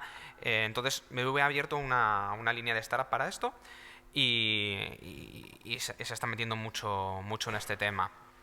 En palabras de Golden Krishna, pues la mejor interfaz es que no haya interfaz. O sea, es lo que no nos va a causar fricción, es lo que... Al final, esta experiencia de usuario lo que hace también es eliminar muchas barreras. ¿Todo el mundo sabe usar un ordenador? Pues igual no. ¿Todo el mundo sabe usar el smartphone? Pues igual más gente con ordenadores, pero igual tampoco. Pero yo a mi mamá le digo que tiene que mirar ahí y lo va a hacer sin ningún problema, no tiene ninguna complicación. Entonces, ¿qué tenemos que decir aquí? Pues que es cada vez más complejo para nosotros, pero más sencillo para el usuario, hacer el diseño que no se ve. Merece la pena en muchos casos, pero es mucho más laborioso para nosotros. Entonces, la cosa es que esto se integre de la manera más orgánica posible, que a nosotros la experiencia nos resulte totalmente natural, que no tengamos que aprender. No hay que leerse ningún manual para utilizar este tipo de experiencias. Intuitivamente, ya lo sabes, tengas el acceso tecnológico que hayas tenido anteriormente. Entonces, y es eso lo que estamos diciendo, suprimir fricciones, quitar barreras. Y ahora para la siguiente tendencia os voy a dejar con mi compañero Iñaki de nuevo para que nos hable de la UX oscura. Sí, bueno, durante muchas sesiones, ¿no?, hemos hablado de los beneficios de una buena experiencia de usuario, de una buena UX. Vale, en esta tendencia vamos a hablar de la proliferación de la mala UX o de la UX malintencionada, ¿vale? De los patrones oscuros. ¿Qué son los patrones oscuros? Pues bueno, que mientras en UX estamos colocando al usuario en el centro, buscamos que haga las acciones que quiere realizar sin ningún problema en la interfaz, existen otros patrones de diseño de experiencias de usuario que lo que buscan es engañar al usuario con el objetivo de generar más clics, de que el usuario se suscriba sin darse cuenta, de que dé clic donde no tiene que hacer clic, ¿vale? Todo eso de una manera intencionada. ¿Vale? El término de este uso, ¿vale?, es de dark patterns o patrones oscuros, ¿vale? El autor que creó este término es Harry Brignall, ¿vale? Es un doctor en ciencia cognitiva y tiene en su web muchos ejemplos. Su web es darkpatterns.org, ¿vale? Os la recomiendo que entréis por si queréis buscar, en el que la gente cuelga ejemplos de malas prácticas donde la UX se ha utilizado de una manera que busca engañar al usuario, ¿no? Entonces, bueno, ¿qué es lo que ocurre? Hemos visto un repunte en estas prácticas, ¿vale? Pero también es cierto que a su vez, con todas estas nuevas políticas de transparencia, regulaciones sobre privacidad, ¿vale?, cada vez esperamos encontrar menos y que esté más regulada, ¿vale? Un ejemplo de un patrón oscuro que todos os veréis reconocidos, pues bueno, el aumento, por no decir el abuso, en notificaciones, ¿no? En los globos rojos en aplicaciones, en cosas que realmente son acciones requeridas pero que tampoco son de gran importancia, ¿no?, que hasta tal punto que se apoderan de nuestra vida, ¿no?, como aquel artículo de The Guardian que explicaban esto. Hasta tal punto que los sistemas operativos como el iOS 12 han tenido que ofrecer nuevas prestaciones, sobre todo para reducir interrupciones y para que el usuario se dé cuenta del número de tiempo que tiene que encender el móvil para ver qué aplicaciones tiene encendidas o qué notificaciones tiene. Claro, importante aquí también diferenciar entre términos, ¿vale? Me explico. Una cosa es un patrón de persuasión, ¿vale? El patrón de persuasión es todo aquel diseño persuasivo, ¿vale?, que comparte factores psicológicos, de conducta, motivaciones inconscientes, ¿vale?, que se aplican a un diseño para que el usuario preste atención, ¿vale?, para utilizar la información a nuestro favor, pero sin engañar, ¿vale? Buscamos persuadir, ¿vale?, que vienen pues desde la psicología social, psicología del desarrollo, más de la ciencia cognitiva, y que realmente su estudio no es algo nuevo, ¿vale? Si aquí podemos ver un ejemplo de los 6 principios de la persuasión de Robert Cialdini, ¿vale?, del año 1984, en el que ya se estudia tanto en marketing como en publicidad, en diseño de experiencias de usuario, ¿vale? La persuasión no es algo nuevo. Hasta tal punto, bueno, luego hay nuevas herramientas. Aquí veis, por ejemplo, estas tarjetas de UI Patterns, ¿vale?, que hablan, en cada ejemplo muestran un mecanismo de persuasión que, aplicados al diseño como una herramienta de benchmarking, nos ayudan a dar una capa extra, ¿no?, de persuasión. Entonces, claro, ¿cuál es la...? Bueno, os voy a poner algunos ejemplos de patrones oscuros, ¿vale? Para que os hagáis una idea. Seguro que os sentís reflejados y se os ocurren y os sacáis la vena crítica, ¿no? Ejemplo de Facebook. Aquí pone un usuario, ¿no? Indica los mensajes sin leer en una categoría concreta para incidir la navegación en esa categoría. Da igual que tenga mensajes sin leer en las otras 3. esa notificación roja me sale y hasta que no entro en esa categoría para verla y para explorar en ella no se me va a ir. Patrón oscuro, ¿vale? O este otro ejemplo, una extensión de Skype en la que Skype me sugiere, ¿vale?, que me ayude con recordatorios mientras estoy utilizando Skype. Me dice, sí, estoy de acuerdo, empecemos, conocer más y quizá después. La opción no, se la han saltado, ¿vale? Puede que yo no quiera instalarlo, no quiera empezar con esa funcionalidad. Otro ejemplo, en este caso de banca, Banco Sabadell. Me quiero desuscribir de su newsletter, ¿vale? Entonces, antes de que te vayas, el Banco Sabadell me pide otra oportunidad, ¿no? Por favor, destaca la categoría en la que quieres seguir y te mandaremos solo información exclusiva de esa categoría. Da igual que yo no quiera que me informen de nada, porque si no selecciono nada, no me dejan seguir. Bueno, este ya creo que es el ejemplo más malicioso de los que tenemos, ¿vale? Pero este es ya a nivel de diseño, ese pelo que está ahí no se nos ha escapado a nosotros, ¿vale? Pero es directamente en Instagram poner un pelo para que el usuario intente quitarlo y haga clic en la pantalla. ¿Vale? Hasta ese punto llega la picaresca, eso es. Más ejemplos, ¿vale? ¿Cómo me desuscribo de esta newsletter? No encuentro la opción de desuscribirme. Pues bueno, tienes que seleccionar porque el texto de desuscripción está en blanco sobre blanco. ¿Vale? Otro ejemplo, las suscripciones, ¿no? Suscripciones de un producto a medida. En este caso estamos viendo un producto que es una crema para la cara, ¿vale?, hecha con las características dermatológicas de tu piel. Te la envían a casa, características concretas, solo por $19 al mes, muy bien. Pero si veis abajo la letra pequeña, solo cubre el envío, no cubre el producto, ¿vale? Ejemplo, también otro de los patrones oscuros suele ir movido por la inercia, ¿vale? Procesos largos de compra, procesos largos de instalaciones. Ejemplo de Skype, en el que estás instalando y si no te das cuenta tienes dos opciones marcadas por defecto. Una, que Bing sea mi motor de búsqueda, porque si no de otra manera nadie le pondría Bing. Y otra es que MSN sea nuestra homepage, ¿vale? Si no te das cuenta por inercia lo instalarías. Luego también el uso del lenguaje, ¿vale? En este caso este check no es claro, ¿vale? El lenguaje es confuso, es enrevesado, no sabes si haciendo clic o no haciendo clic aceptas una política u otra. ¿Vale? Entonces, ¿dónde está el límite aquí, ¿no? ¿Cómo saber si realmente estamos diseñando patrones oscuros o estamos diseñando patrones de persuasión?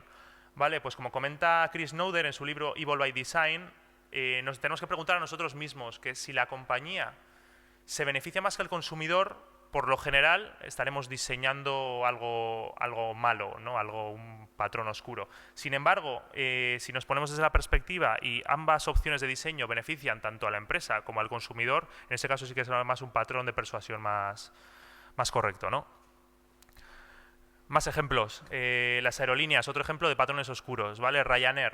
Ryanair, siempre que coges un vuelo, ¿vale?, te pone un seguro básico, ¿vale?, por defecto en tu bolsa. Si no quieres el seguro, ¿dónde te das de baja del seguro? Pues bueno, tienes que entrar en el selector de países y ahí lo veis justo debajo de Dinamarca, ¿vale? Está el no me quiero asegurar. Sí, hay que buscarlo, ¿eh? Vale, y otro de los escándalos más sonados, ya tiene algún tiempo, no lo han solucionado del todo, pero es el ejemplo de LinkedIn, que seguramente a muchos de vosotros os habrá pasado. Cuando te registras en LinkedIn, por lo general LinkedIn te sugiere ponerte en contacto con toda la gente que está en tu email, ¿vale?, con todos tus contactos. Los importa a los contactos. ¿Qué es lo que ocurre? Que LinkedIn no diferencia entre todos los usuarios que ya están en LinkedIn y todos los emails que todavía no están en LinkedIn.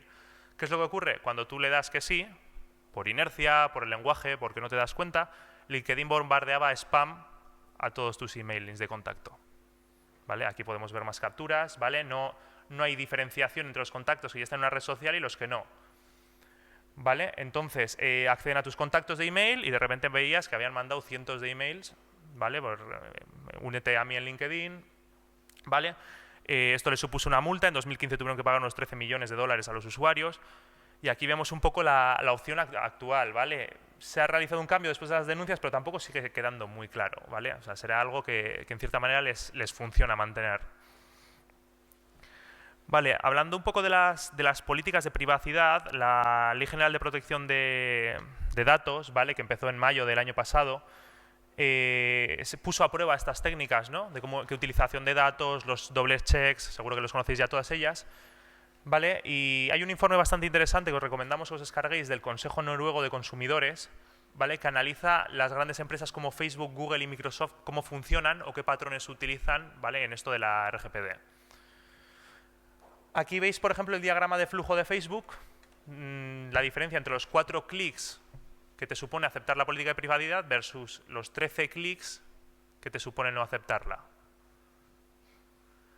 Ejemplo de Facebook, ¿qué pantallas tienes que seguir? Pantallas que asustan al usuario, que no te cuentan el uso, ¿vale? Para deshabilitar el reconocimiento facial en el uso de Facebook, ¿vale? No queda nada claro, Facebook te dice que si no activas el reconocimiento facial no podremos avisarte si un desconocido usa una foto tuya, ¿no? Son mensajes muy ambiguos, mensajes que el usuario no tiene el control de la navegación, como hemos visto antes.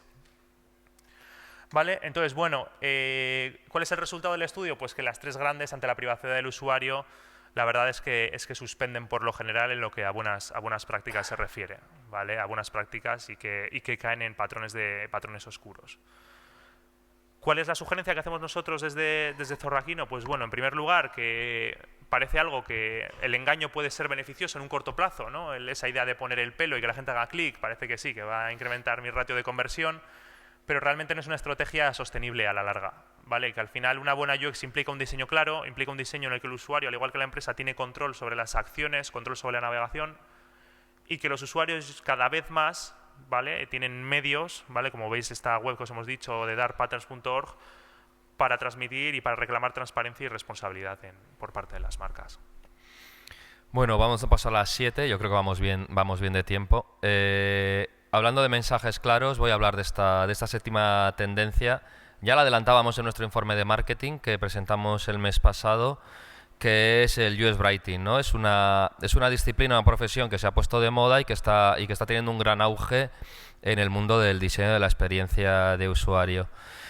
Algunos ya os sonará este término, otros quizá os resulte más novedoso, pero bueno, al fin y al cabo se trata de diseñar con la escritura, ¿no? Es decir, la escritura, ante cada vez interfaces más simples, más sencillas y ante una mejor experiencia requerimos menor cantidad de textos, más claros, más concisos y mejor adaptados a las motivaciones de nuestros usuarios, ¿no? En ese entorno se trabaja la escritura dentro del mundo de la experiencia de usuario. La escritura es una parte esencial del diseño, es una pata más, o sea, ya no se convierte meramente en una herramienta de comunicación, que desde luego lo es. La escritura tiene que persuadir, la escritura tiene que emocionar y conectar, pero sobre todo la escritura pasa a estar también en un plano muchísimo más funcional, ¿no? Al final el objetivo es orientar y persuadir a través de la escritura, ¿no? También a través del UX Writing podemos marcar el tono de voz de una marca, podemos conectar de una manera u otra o empatizar de una manera u otra con nuestros usuarios. Y vamos a ver en 2019 cómo cada vez las empresas pues ponen más atención a esta disciplina que yo creo que muy poquitas les prestaba atención desde un comienzo, ¿no? Es decir, es como cuando ves un desarrollo y dices, jo, qué mal está puesto este texto, no se entiende, o sea, genera muchísima frustración de usuario, un mal trabajo en la escritura. Lo que os he comentado, ¿no? Que al final podemos hablar que UX Writing es diseñar con palabras, es decir, ya no solamente la palabra es un medio de comunicación y la palabra, pues bueno, se convierte en una herramienta clave del diseño. Debemos siempre establecer un tono de marca y aclarar que el UX Writer o la persona encargada de la escritura participa en todo el proceso de diseño y ideación junto con el resto del equipo de diseño, ¿vale? O sea, al fin y al cabo se convierte este perfil que viene del mundo de la comunicación, de la escritura, se convierte en un diseñador más de la interacción, ¿vale? Es fundamental tenerla ahí porque es un refuerzo y una pieza clave en el diseño. O sea, se acabaron ya pensar que el diseño es la parte funcional o la visual y que podemos poner unos lorem ipsums, ¿no? El texto que hay que ponerlo antes que empezar a pensar en otras cosas, ¿no? Porque el texto es pieza angular de la experiencia. Perdón. Aquí vemos cómo integra Google este perfil de la escritura de experiencia de usuario dentro de sus equipos de diseño UX. Siempre está muy cercano a la estrategia de contenidos, pero está muy metido muy cerca, está muy de cerca desde la parte de investigación que hemos hablado antes y la parte de diseño, ¿no? Hemos hablado de investigación de usuario. El UX Writing debe conocer a los usuarios, sus motivaciones y sus antecedentes, ¿no? Qué es lo que le motiva, qué es lo que quieren, qué es lo que buscan, cuál es la acción que tiene que hacer, qué es lo que vendemos, por qué lo compra, qué es lo que le va a llevar a esta intención, ¿no? Entonces, bueno, vamos a poner aquí una serie de principios clave de una buena escritura en la experiencia de usuario, que principalmente se basan en tres conceptos, que os voy a poner un ejemplo que se ve mucho más claro, ¿no? La claridad, la concisión y la precisión. Hablamos siempre de simplicidad. Con los que ya habéis venido y nos habéis oído hablar 1000 veces, siempre estamos hablando de la simplicidad, de las cosas sencillas, simples. Claro, el mayor trabajo de UX Writing es decir mucho en muy poco espacio y además persuadir y seducir al usuario, ¿no? Es decir, destilar en una frase de 5 palabras lo que antes decíamos en un párrafo de 5 líneas, pues realmente ahí está la gran magia de este trabajo, ¿no? Aquí no sé si se ve. Bueno, os lo leo yo, que no se ve nada, ¿no? Bueno, aquí pone un ejemplo en la primera fila. Bueno, es un poco los orígenes, lo que estamos más habituados a ver, ¿no? En el de arriba pone error. Un error de autenticación ha ocurrido.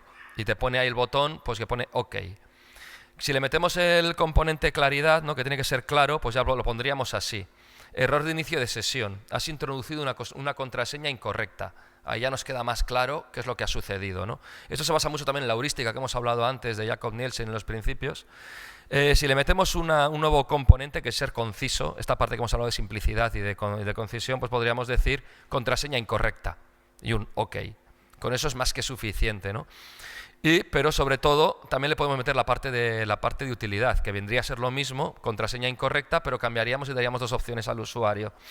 Inténtalo de nuevo o recuperar contraseña, ¿no? Es decir, algo que parece sencillo, que nos hubiésemos conformado con la fila de arriba, con la línea original, hubiésemos considerado que es suficiente, realmente hay un abismo desde la primera a la última, ¿no? Y se ve cómo la experiencia mejora únicamente a través del texto y la ubicación de los elementos, ¿no? Y conociendo cuál es el momento y la situación en ese momento. Bueno, aquí hay una cita de Oscar Wilde, no lo leo, eso es, que bueno, que al fin y al cabo, bueno, traducido literal, pues bueno, no uses palabras grandes, significan muy poco. Yo creo que viene a decir el no usar palabras rimbombantes, ni exceso de textos, ni textos de relleno, que se ha utilizado mucho en periodismo, en comunicación, en tal. La literatura está muy bien, pero en la experiencia de usuario la literatura, yo esto lo llevo diciendo años, la literatura sobra, ¿no? Es decir, debemos ser concisos, claros y sobre todo que resulte útil y contextualice al usuario, ¿no? Entonces, bueno, aquí una serie de tips que los tenéis todos en el informe, que un texto debe de ser intuitivo, que un texto claro es intuitivo, un texto claro no genera esfuerzo, el contenido que no es claro genera confusión, frustración de usuario, tenemos poco tiempo, leemos poco, leemos lo menos posible. Se testan los copies igual que se testan los diseños. Los copies también se testan y se pueden llevar a técnicas de evaluación. Tienes que tener también un estilo de voz y acorde a un tono de marca. Siempre tienes que tener un tono empático, cercano. Bueno, al fin y al cabo son principios de una buena escritura de experiencia de usuario. Aquí tenemos algunos ejemplos. MailChimp es uno de los que mejor hacen este tipo de trabajo. Tienen su propia guía de estilo, que está muy bien, es accesible, de tono y voz de marca, de cómo tienen que ser los textos dependiendo de la situación, el momento y lo que se está diciendo. Tienen ejemplos que son muy sencillos y que empatizan. Estos son los mensajes de confirmación de MailChimp, ¿no? Tienen un tono muy amigable, humano y divertido, ¿no? Al fin y al cabo, no solamente está la parte usable o funcional, sino además que tenemos que meterle la capa emocional. Y además en pocas palabras. Yo creo que ahí reside la magia y la dificultad de esta disciplina, ¿no? Bueno, de esto hemos hablado, de que al final tienen que ser útiles. Y bueno, aquí tenemos una cita de Steve Krug, que es un gurú de la usabilidad. Es autor, no sé si habréis leído algunos el libro de No me hagas pensar. Es una lectura recomendable. Pero bueno, aquí traducido, pues bueno, escribe como si estuvieras escribiendo para una valla publicitaria, ¿no? Está hablando de que conduce a 120 km/h y no solo puedes ver, pues bueno, unas pocas palabras de texto sin estrellarse. Es decir, escaneamos, leemos muy deprisa No queremos cada vez, los usuarios somos más impacientes. Aquí hay algunos ejemplos de cómo tampoco el texto es fundamental. A veces hay que quitar texto. Es decir, en el lado izquierdo tenemos puestos las acciones en cada desplegable. En el lado derecho no hemos puesto nada. El lado derecho es más simple. No hace falta ponerlo, se sobreentiende, ¿no? Es decir, hay que poner lo justo y conciso. No hay que poner extra. O sea, ahí está un poco la clave. Si se entiende, eliminar, ¿no? Quitar lo obvio y dejar lo específico, que es la frase de John Maeda, ¿no? De la simplicidad. También, bueno, cuando las cosas necesitan ayuda y deben explicarse, pues se explican. Igual Instagram al principio te ponía ahí que si pinchas ahí activas el sonido del vídeo.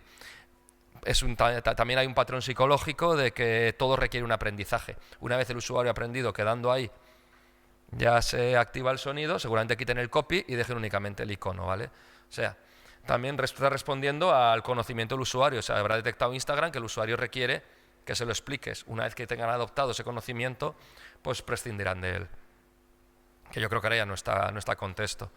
También incluso Airbnb pone ejemplos y te ayuda. Tienes que escribir algo, pues te pongo algunos ejemplos, te facilito, te quito carga cognitiva, ¿no? También hay mucho A/B test en los copies, es decir, un texto puede incrementar un 17% las ventas, ¿no? Bueno, ahí está un poco eso no es lo mismo reservar habitación que consultar disponibilidad, ¿no? Es decir, este tipo de cosas también son técnicas de A/B test que ha hablado antes Ibai, que bueno, que un mero texto puede cambiar el resultado de los resultados de negocio, ¿no?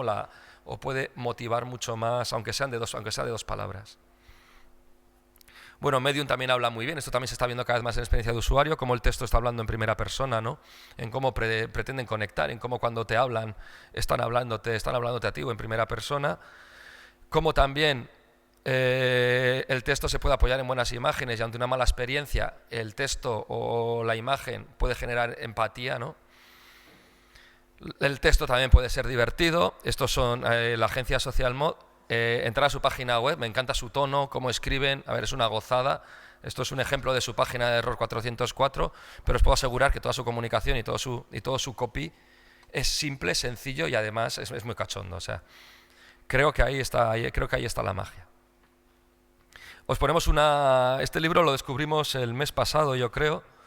Está muy bien, al que le interese este mundo de la escritura y la experiencia de usuario.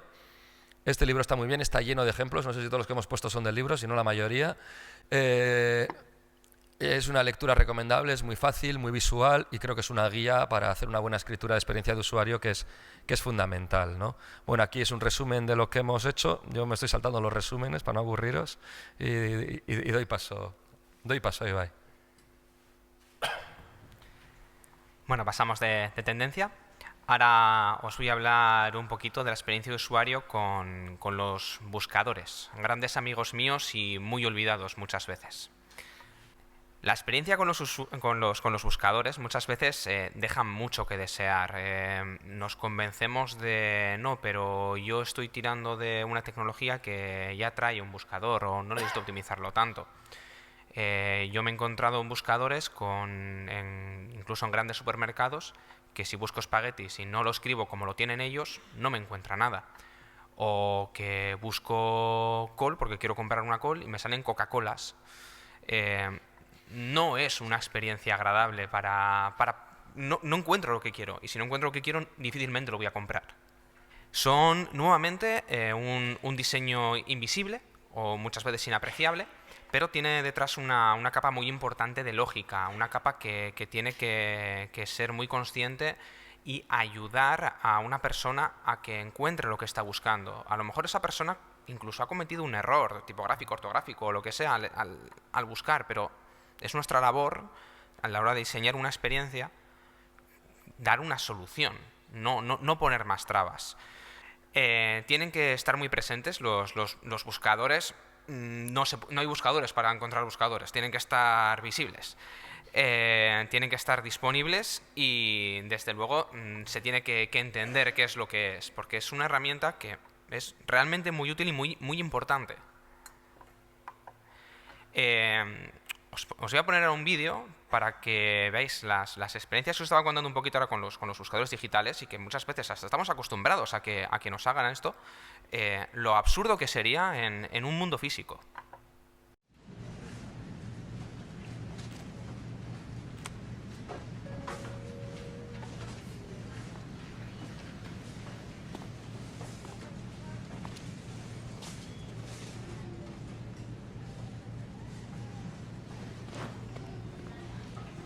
Hello, just after semi-skimmed milk. Your search for semi-skimmed milk returned 0 results. You don't sell milk. Your search for milk returned 52,256 results. Your top hit, milk of magnesia. No. Milk floats of yesteryear. No. This milk-themed family wall planner. No, sorry, I'm just looking for, normal milk. Couldn't find what you were looking for. That's what I'm saying. I couldn't find it, so I'm asking you if you could... Advanced search. All right, let's do this. Keyword, now, go. Yeah, okay. Milk. Please narrow your search by using one of the following filters. Kayaks, packet 12, self-cleaning, breakfast and condiment. That one. Breakfast. One result. Milk, skimmed semi. Semi-skimmed milk. That's what I first asked you for. It's milk skimmed semi.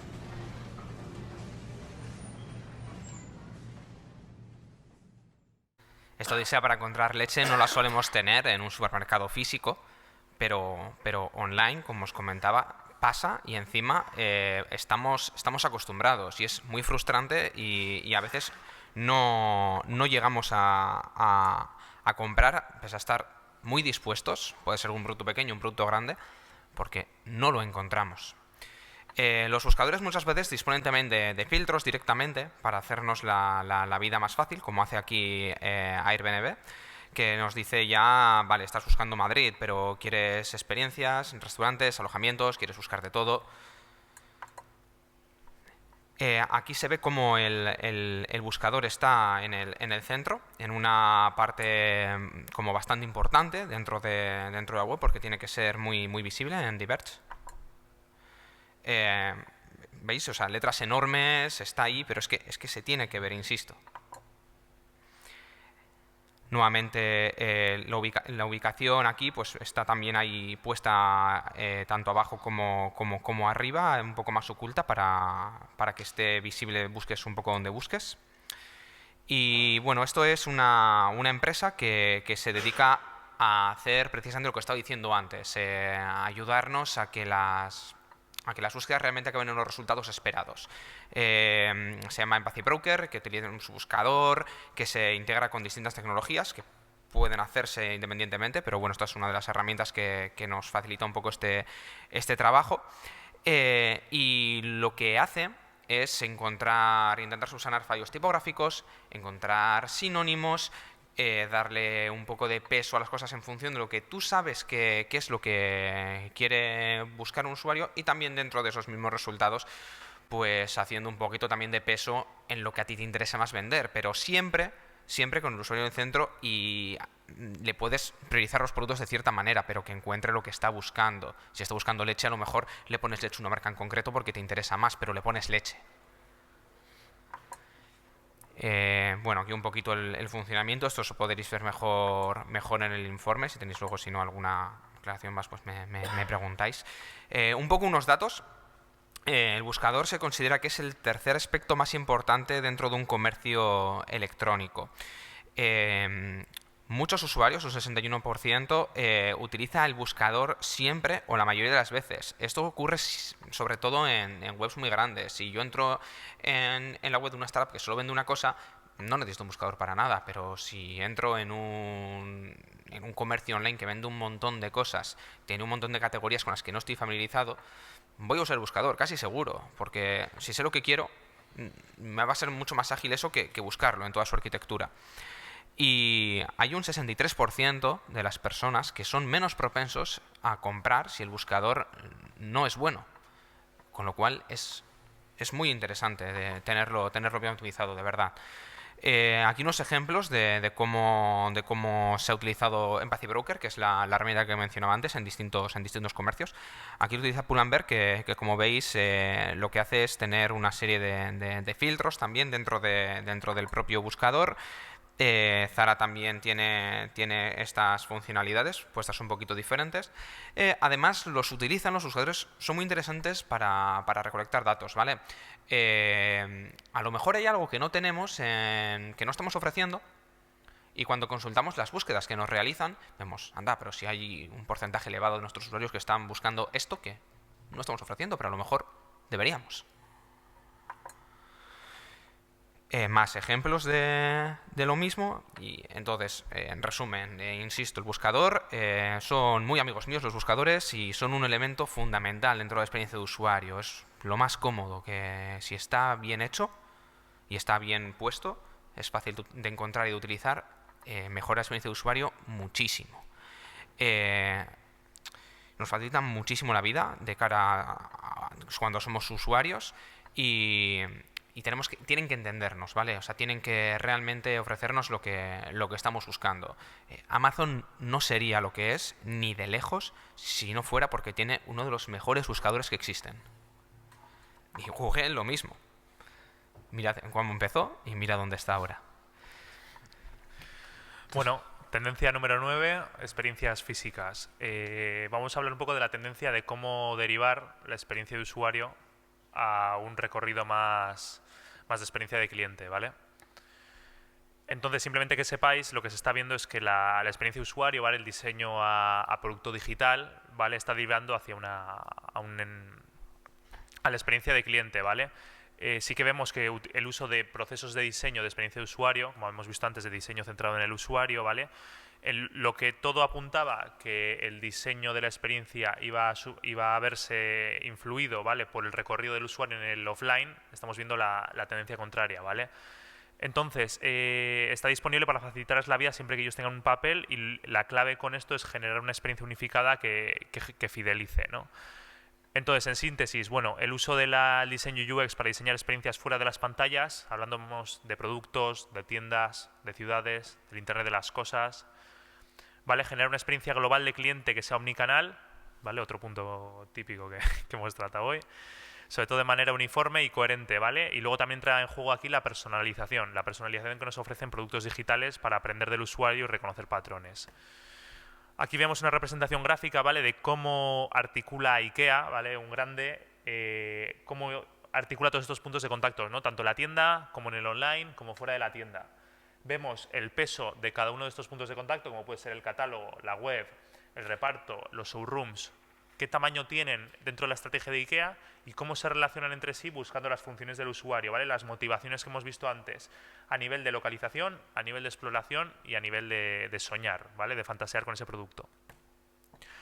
Y luego es claro también que las marcas que mejor apuestan por la omnicanalidad, como puede ser un caso de Muji, Allbirds, ¿vale? Marcas que, bueno, estos son unos ejemplos que hablaremos más tarde, pero sobre todo lo que tienen en cuenta es que piensan en cliente como si fuera un usuario y no como un consumidor. ¿Cuál es la diferencia? Que no solo piensan en el momento del consumo o en el momento de la compra, sino en el antes, el durante y el después de ese acto, ¿vale? Entonces, bueno, ejemplo, os hemos puesto este de Muji. Muji es una marca, una empresa de productos del hogar, ¿vale? Que tiene un origen japonés, ¿vale? Sobre todo tiene una identidad de marca relacionada con la armonía, con el minimalismo. Entonces, bueno, este es un ejemplo de una pop-up store que ha abierto en Londres, en el que Muji, pues bueno, presenta sus productos en una casa, ¿vale? Diferenciando las salas, la habitación, y además de presentar producto a modo de showroom, genera distintos talleres, pero talleres muy relacionados con la experiencia que transmite la marca. Talleres de orden, talleres de cocina, de estilo de vida. Llevado esto al producto digital, pues bueno, también vemos que entra en esta experiencia de cliente la nueva app de Nike, que es Nike Sneakers, ¿vale? Es una app orientada sobre todo a la compra de productos exclusivos, ¿vale? De productos que están en venta durante un tiempo limitado, ¿vale? ¿Con qué juega esta app? Pues bueno, juega con la exclusividad, de poder comprarte tú unas zapatillas del último concierto de tu artista favorito durante un tiempo limitado. Juega con la realidad aumentada, ¿vale? Que tú puedas ver un modelo en 3D, el tamaño, ¿vale? Y también juega con la geolocalización, es decir, tú puedes comprar una zapatilla, pero hasta que no vayas a un punto concreto de tu ciudad y no escanees, no puedes terminar de comprarla, ¿vale?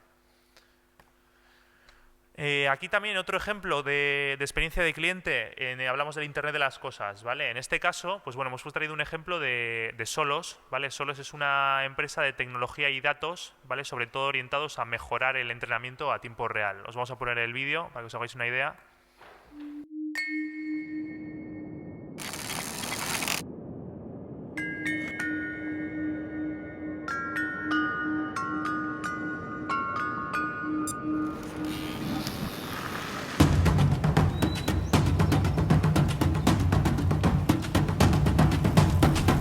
In It's all about the connection.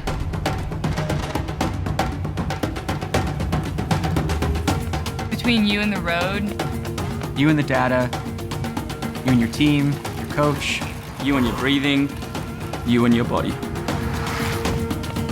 Solos untethers you from the ground. It lets you personalize the data you see and hear, 326 watts. keeping your eyes on the road, yourself in the moment. Ya podéis ver, ¿no? Cómo te va dando datos a tiempo real de las curvas, ¿vale? De tus pulsaciones.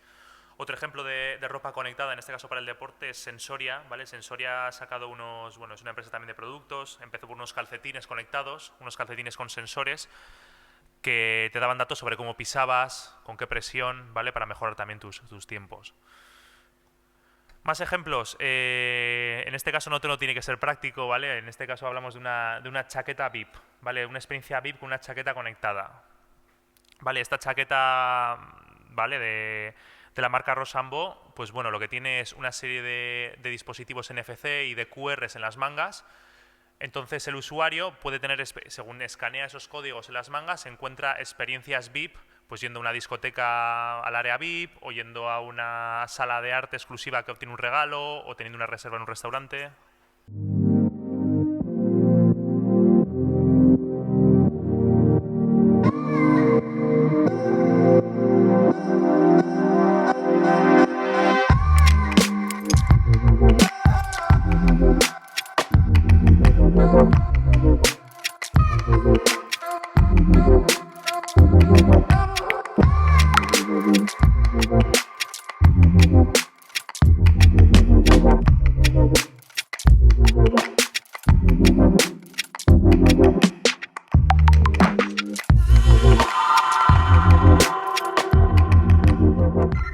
Interactúa, ¿no? Según en qué caso, pues bueno, vas descubriendo las ventajas que te da la chaqueta, ¿no? Y luego otro ejemplo también que hemos puesto también gracioso, ¿vale? Es el de los calcetines de Netflix, no sé si los conocéis. Vale, Netflix ha sacado un artículo, ¿vale? También va muy en línea de la filosofía Maker, de cómo crear tus propios calcetines, ¿vale? Tus calcetines inteligentes, que cuando el usuario se queda dormido, te pausa la serie para que no te pierdas nada, ¿vale?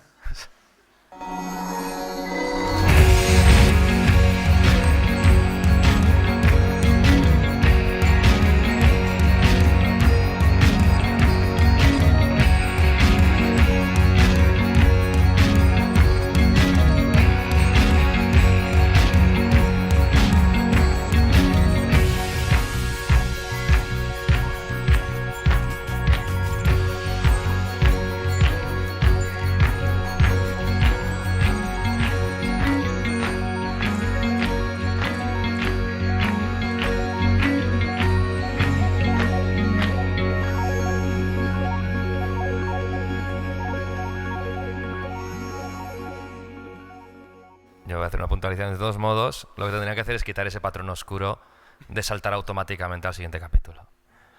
Y darte, ¿quieres ver el siguiente? Y le doy. Porque eso es un patrón oscuro en toda regla. O sea, yo es algo que no soporto en el Netflix, porque me suelo quedar dormido y igual necesito los calcetines. Vale, y como último ejemplo de Internet de las Cosas, de ciudades conectadas, ¿vale? Vemos este piloto que están haciendo en Londres, Starlink Crossing, que es un paso de cebra automático, ¿vale? Un paso de cebra que se está diseñando con inteligencia artificial, con proyectores, que se despliega cuando ve que el usuario está a la distancia correcta, ¿vale? Durante el tiempo correcto, con el alcance correcto del coche, ¿vale? Supone un despliegue increíble, ¿vale? Pero bueno, es un avance. Ahí veis. Lo habíamos visto. Saltar. Bueno, ya vamos concluyendo. Seré breve, pero bueno, esta es la tendencia chula. O sea, no podíamos hablar de tendencias de diseño sin hablar de tendencias de diseño, ¿no? Es decir, joder, hasta ahora todo lo que hemos visto son fricadas y chorradas de buscadores y investigación y demás, que para nada lo son, pero bueno, vamos a ver cosas chulas, que al fin y al cabo es por lo que es lo que quieren ver los clientes y lo que nos gusta ver, ¿no? Entonces, bueno, hemos metido un último capítulo con distintas tendencias visuales. Ya es la parte más del visual. Hemos hablado de escritura, de investigación, de usabilidad, de funcionalidad. Pues bueno, no podemos olvidarnos de la experiencia visual, ¿no? O de la percepción visual de los productos que diseñamos. Vale, hay un montón de tendencias. Realmente yo creo que estamos en una explosión del todo vale, hay de todo, lo vamos a ver ahora, pero vamos a ver que vamos al lado oscuro, ahora veréis, hablamos otra vez de la oscuridad, de las 3 dimensiones, de la desaparición de botones, de degradados, de la simplicidad, etcétera. Empezamos con un poco con el vuelve al negro, ¿no? O sea, hay una clara tendencia de interfaces oscuras y de diseños de interfaz oscuros, ¿no? Que nos permite, pues bueno, ahorrar consumo de energía, resaltar mucho más los elementos, los colores destacan muchísimo más en una interfaz oscura. Y bueno, está siendo evidente, ¿no? Apple también ha sacado el nuevo MacOS, donde ya puedes ponerte tu sistema operativo en modo oscuro, ¿no? Realmente yo era un poco reacio, voy a decir. Yo soy del Photoshop de cuando era... Porque todo esto viene de las aplicaciones de diseño, sobre todo de entornos más profesionales y de otras disciplinas, sobre todo en aplicaciones profesionales. Y yo era muy reacio a ponerme la pantalla en oscuro. Siempre, cada vez que veía yo a algún jovencito de estos que venía al estudio y tenía todo en negro y que no podía distinguir un icono, digo, ¿dónde está aquí el selector? Y enseguida me lo ponía a mi modo, ¿no? Pero sí que es verdad que en casa me he instalado este sistema operativo, me lo he puesto en negro y estoy encantado, ¿eh? O sea, porque realmente relaja muchísimo más la vista. Ahora entiendo por qué los informáticos, algunos, no todos, tenéis pantallas oscuras. Realmente, una vez que te acostumbras, realmente para el uso prolongado de una pantalla, realmente nuestra vista yo creo que nos lo va a agradecer, y con el tiempo ni te cuento, aunque yo ya la tengo destrozada. Luego también es una clara tendencia. Apple ha pasado, por poner un ejemplo, Apple ha pasado del blanco al negro, ¿no? Llevándolo hacia un punto de exclusividad o de diferenciación, ¿no? También hay que poner el matiz, no lo está aplicando Apple. Apple también ha generado una metaetiqueta, se llama, ¿no? Sí.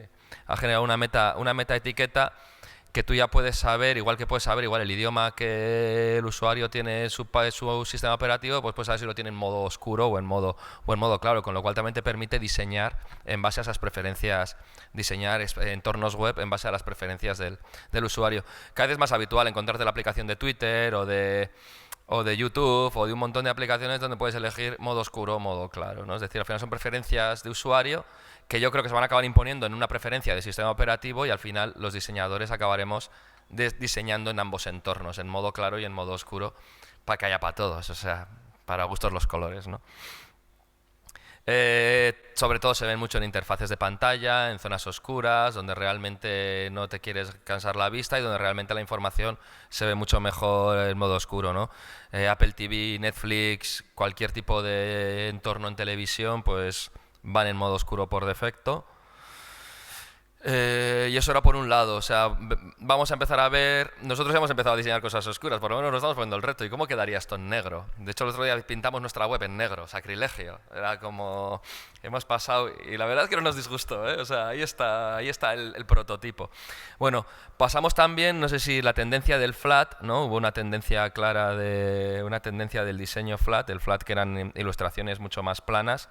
Y luego no sé si entró hace 2 años Material Design de Google, donde metía una dimensión más a este mundo tan plano, ¿no? Donde le metía ya relieves, sombras, volúmenes y demás, y donde lo que se va a adoptar ya en 2019 es el flat. Yo creo que ha muerto o va a dejar de morir, y donde ahora ya sigue teniendo los mismos principios del diseño plano, pero donde tenemos una serie de capas más adicionales, sombras, 3Ds, etcétera, ¿no? Superposiciones de elementos. Os voy a poner cosas... No es ni que me gusten más ni que me gusten menos, no hemos puesto este ejemplo para que digas wow, qué chulo, sino por intentar representar los distintos conceptos, ¿vale? Pues bueno, cada vez vamos a tener más composiciones volumétricas, el uso del 3D cada vez está cogiendo más peso, el 3D aplicado en ilustración 3D, aplicado en efectos 3D, como podemos ver aquí en la imagen, el 3D como espacio, sombra... O el 3D en el propio interacción de los elementos de la interfaz. Aquí podemos ver un ejemplo. A mí estos me cansan, sinceramente. De hecho, yo el nuevo iOS empezó a moverse así el día que me lo descargué, todo para arriba, para abajo, izquierda, derecha, y entré a modo accesibilidad y me quité todo tipo de animaciones. Es decir, hacen el efecto wow, pero si lo vas a usar todos los días, mejor evitar el efecto wow. Aquí hay mucho efecto wow, aunque también la animación tiene una misión funcional. Siempre y cuando la animación ayude a entender o a comprender el producto, mucho mejor. Pero si es virtuosismo lo dejamos para determinadas ocasiones y no para productos de consumo cotidiano, ¿no? Marcas animadas, cada vez se ve más la animación en todas partes, en marcas, en logos, en tipografía. A mí esta web me gustó, es muy experimental, no sé si puedes llegar a navegar. Aquí toda la parte de experiencia de usuario te la has cargado, pero bueno, tiene el efecto wow. Que si es lo que se busca, si el objetivo de tu página web es decir, mira qué chulo es esto, pues realmente lo consigues. Pero bueno, esto es un menú. O sea, esto yo hice una captura de vídeo y mira, por ahí se ve el ratón. En realidad es un menú que lo mueves para arriba, para abajo y bueno. Pero bueno, se llevan los efectos 3D. La tecnología nos está permitiendo meter animaciones y hacer cosas cada vez más sofisticadas y meter 3D, con lo cual eso nos va a facilitar el desarrollo de nuevas cosas. Esto nunca muere, vino hace unos años el parallax, los efectos sencillos, las cargas suaves, le dan delicadeza a los productos, los hacen más sofisticados y les dan esa armonía, esa suavidad. Es decir, no tenemos que olvidar que estamos diseñando para un medio que es multimedia, ¿vale? O sea, lo bueno del medio digital es que es un medio multimedia. Hacer los productos excesivamente planos para mí es un desaprovechamiento del propio soporte, ¿no? Entonces, pues bueno, la animación bien utilizada, como puede ser en este caso, pues bueno, pues yo creo que aporta mucho. También se están viendo, este no lo tenemos animado porque ya me cansé de grabar vídeos. Hay animaciones también de carga de páginas, ¿no? Estas yo creo que están muy bien, que la primera vez que entras, pues aquí está, creo que te iba pintando estos dibujitos mientras te iba cargando la página.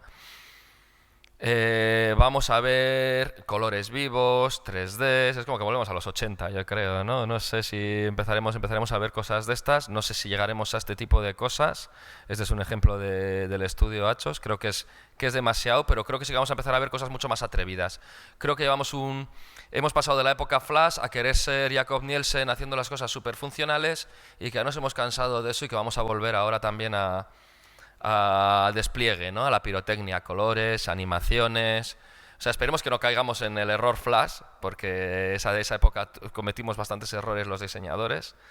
Pero sí que espero que empecemos a ver cosas mucho más arriesgadas, como por ejemplo el brutalismo va a entrar, no sé si conocéis la tendencia al brutalismo, es lo contrario al minimalismo, que se trata de exagerar todo tipo de efectos, tamaños, contrastes, colores, fotografías y demás, ¿no? Aquí tenemos algunos ejemplos de esta tendencia, que viene a ser, pues es mucho más disruptor, es menos conservador, pero creo que al final lo que te ayuda es a diferenciarte, ¿no? Incluso en el branding, aquí tenemos la nueva identidad de Squarespace, en el que emplea el brutalismo y la animación para desarrollar su nuevo concepto de branding. Os voy a poner el vídeo porque yo creo que merece la pena, en verdad que es un proyecto muy chulo. Lo que no sé también de estos proyectos que tienen esta pretensión inicial, cuánto de eso acaba en las aplicaciones reales del día a día, pero bueno, yo creo que como ejercicio de diseño está muy bien.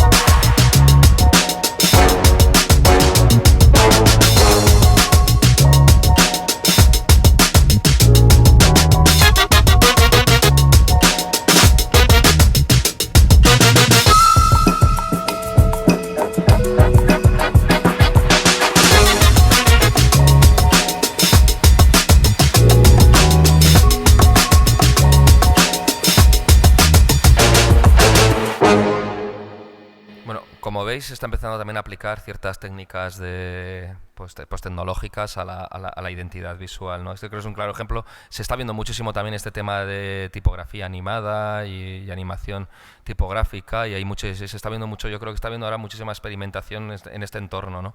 En el entorno de la tipografía y de la animación de la tipografía. Y bueno, hemos hablado antes del negro y de esto, pero bueno, también vamos a hablar de lo que siempre es tendencia hasta ahora, esperemos que dure para no tener que cambiar la web, que es la tendencia del minimalismo, ¿no? A mí no me gusta utilizar mucho la palabra minimalismo, pero en este caso sí que es minimalismo, y dejar únicamente lo obvio. Esta tendencia siempre, yo creo, desde que tengo uso de razón ha existido, o sea que bueno, que ahí está.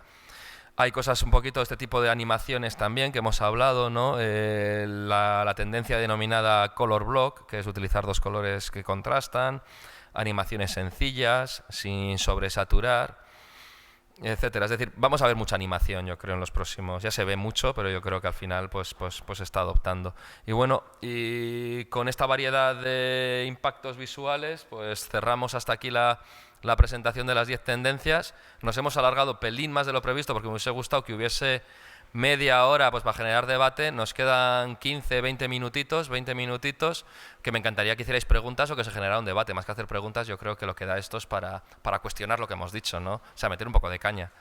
Y nada, es que ricasco por aguantar la hora y media larga. Y bueno, si tenéis cualquier cuestión, nosotros encantados de entrar en la provocación.